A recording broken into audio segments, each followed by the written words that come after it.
Každý z nás asi pozná chvíle, kedy sa modlíme a nevidíme výsledky svojich modlitieb. Alebo minimálne poznáme príbehy ľudí, ktorí sa veľa modlili a úprimne modlili, ale nevidia ovocie svojich modlitieb. Práve preto som sa rozhodol, že sa s vami podelím s myšlienkou, ktorá ma oslovila v tomto týždni a ktorá myslím si, že by mohla pomôcť aj vám na vašej ceste modlitby. V Lukášovom evaníliu počujeme príbeh kajúceho zločinca, ktorý sa jednou jedinou prosbou obracia k Ježišovi slovami: spomeň si na mňa, keď prídeš do svojho kráľovstva. Ježiš mu na oplátku sľubuje, že ešte dnes bude s ním v raji. Pri istom okamihu som sa v tomto týždni zamyslel, že kto sa za tohto zločinca a koľko musel modliť.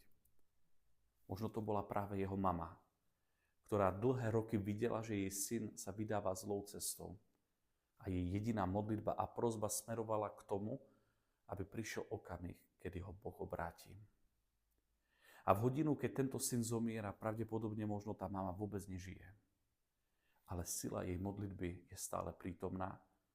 A tak, ako kedysi otvárala možno modlitebné knihy alebo spínala ruky k nebesiam, tak teraz otvára nebesia pre jej syna. Chcem vás, milé mamy, milí otcovia, milé babky, milí detkovia, milí bratia a sestry, povzbudiť, aby sme neklesali na mysli. Nenechajme sa znechutiť. Nenechajme sa premôcť možno aj takou slabosťou alebo bolesťou nad tým, že ako keby Pán nepočuje a nevypočuje. Dôležitejšie ako to, ako a kedy, je či vôbec. Boh je pánom času a majstrom spôsobu. A sľubuje nám, že každú modlitbu vypočuje. A tak ako možno tá mama, ktorá sa možno modlila za toho svojho syna, nevidela okamih, kedy sa jej syn rozpráva s Ježišom, ale zacítila jeho blízkosť v Božom kráľovstve, tak aj my. Neklaďme Bohu dôraz na to, že ako a kedy, ale dôverujme mu, že on vypočuje našu modlitbu.